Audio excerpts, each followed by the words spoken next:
Hello friends, यहाँ पर हम 2022 का यूपी टेट का पेपर सॉल्व कर रहे हैं। इसके पीछे जो वीडियो दिया गया था उसमें आपको ये 41 और 42 वाले प्रश्न का उत्तर नहीं दिया गया था, उसे आप यहाँ पर देख लेंगे। तो इसमें जो 41वां प्रश्न है, निम्न में से किस शब्द की वर्तनी सही है? अनुग्रहित, अनुग्रहित, जैसा कि देख रहे हैं आप, चारों ऑप्शन एक जैसे लग रहे हैं आपको, लेकिन एक थोड़ा सा अंतर इसमें दिया हुआ है। गृहीत में री की मात्रा लगी हुई है और बाकी सारे में आधा रा तो है, लेकिन ग के नीचे जो आधा रा है वो मान्य नहीं है। जो री की मात्रा है वो वाली ज़्यादा मान्य है, यानी कि चौथा वाला ऑप्शन आपका सही है। और ये जो सेट है वो सी है, तो आप अपने हिसाब से ऑप्शन को देख लीजिएगा। अगला प्रश्न है, निम्न में से कौन शुद्ध शब्द है? इसी तरीके से इसमें भी दिया है, जिसमें री की मात्रा है, पैतृक, वही वाला ऑप्शन बिल्कुल सही है। ये आगे प्रश्न देते हैं कि स ध्वनि का उच्चारण स्थान क्या है? ऑप्शन है दंत, दंतालु, मूर्धा, तालु।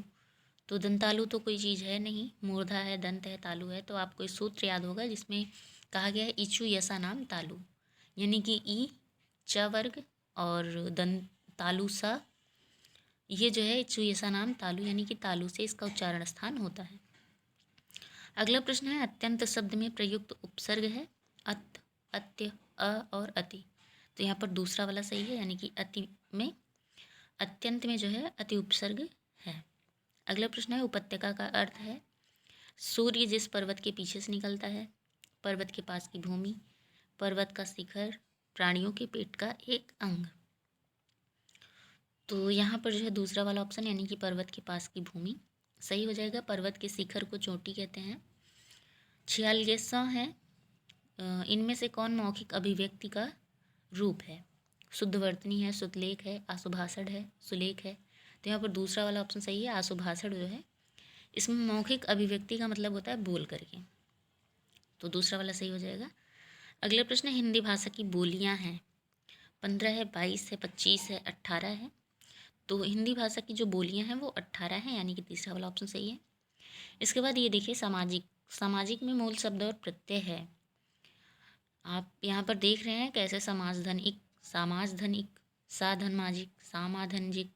तो यहाँ पर जो है समाजधनिक, यानी कि दूसरा वाला ऑप्शन सही है। सामाज नहीं होगा, समाज धन इक होगा।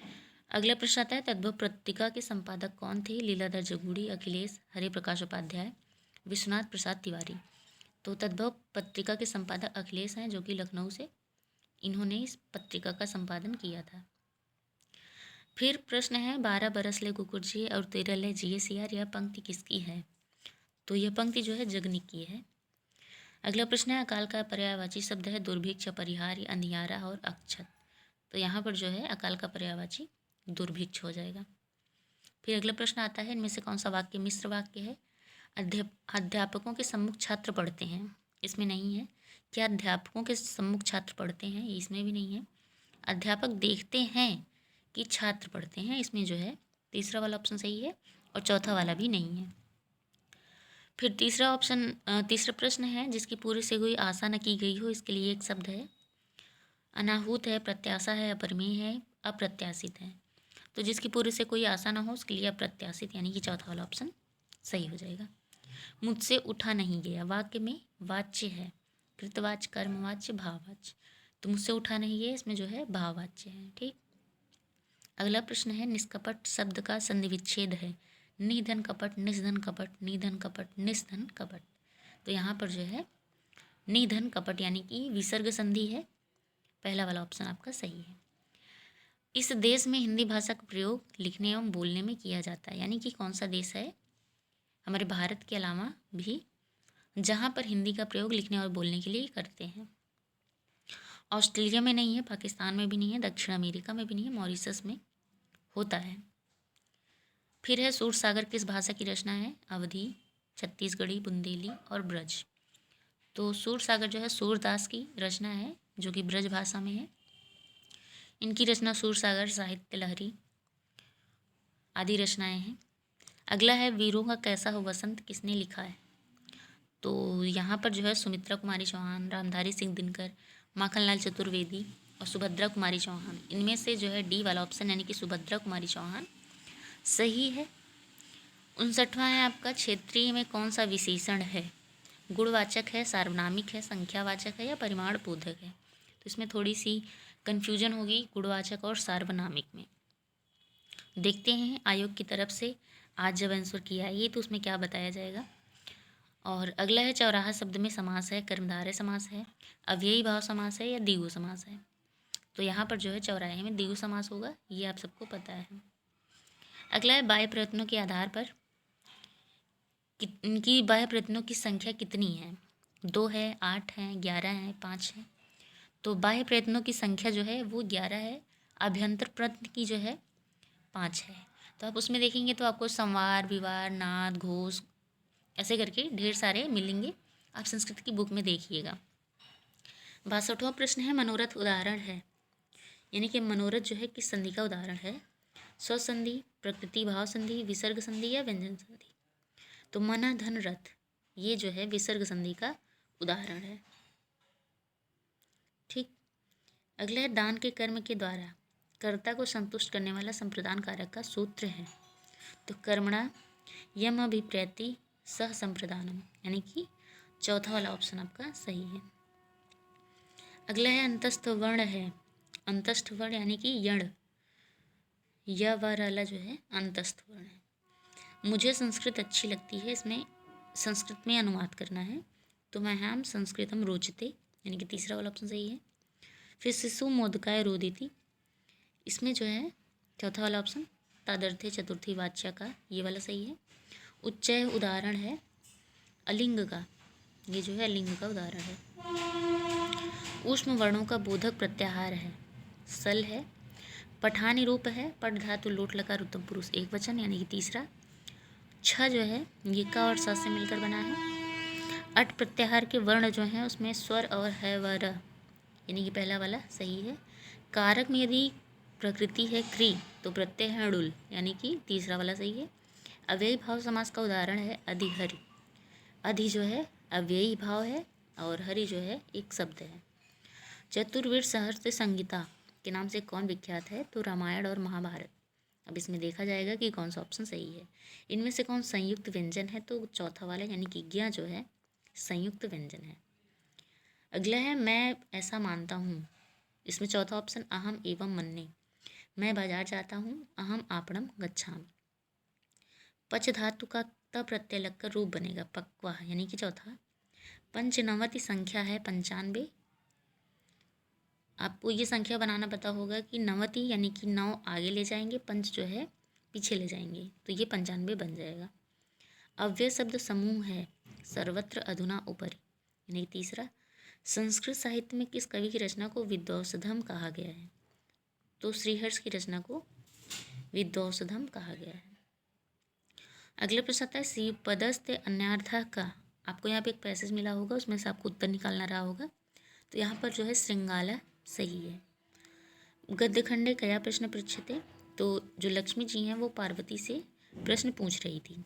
कयो संलापा सर्वेषां मंगलाय भवत, तो तीसरा है लक्ष्मी पार्वत्यो। इनमें से कौन प्रत्याहार नहीं है? तो ला वाला ऑप्शन सही है, ला जो है प्रत्याहार नहीं है। 79 की संस्कृत की संख्या नहीं है। एकोन सप्तति जो है 79 की संख्या नहीं है। दिन भर में पाठ पढ़ डाला, यानी कि दिने पाठा पठिता। चौथा वाला ऑप्शन उपकृष्णम में कौन सा समास है? अव्ययी भाव समास, इसमें उप जो है अव्ययी है। 32 संख्या के लिए संस्कृत शब्द है द्वात्रिंशत्, यानी कि तीसरा वाला। पति शब्द का सप्तमी एकवचन रूप होगा पत्यो। ठीक।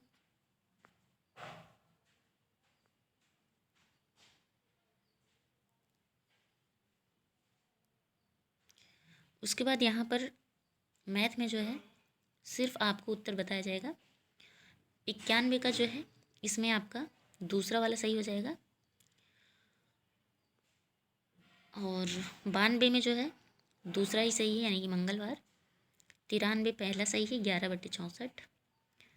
ये जो 94 वाला प्रश्न है इसमें जो है दूसरा सही है 6.3 सेंटीमीटर, और इसके बाद 95 में तीसरा सही है 96 में माध्य और बहुलक, इसमें भी तीसरा ही सही है। 97 में इसमें भी जो है दूसरा सही है, यानी कि 54 वाला।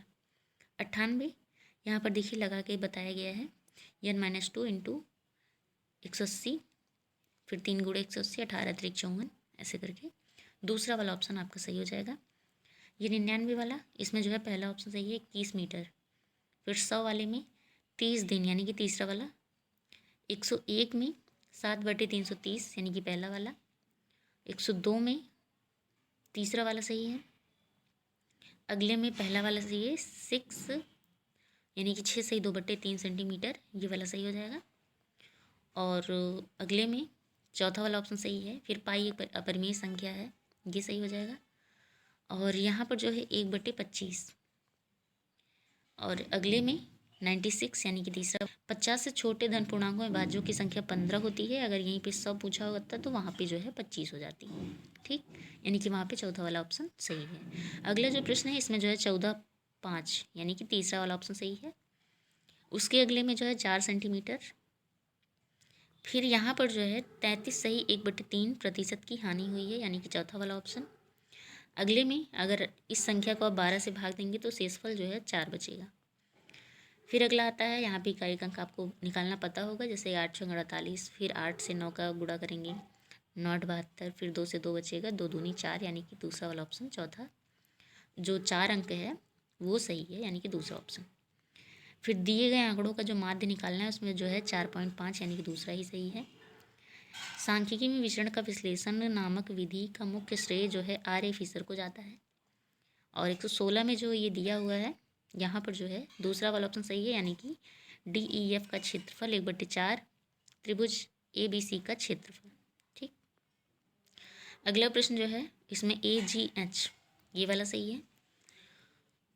उसके बाद जो है 5/36, पहला वाला ऑप्शन सही है।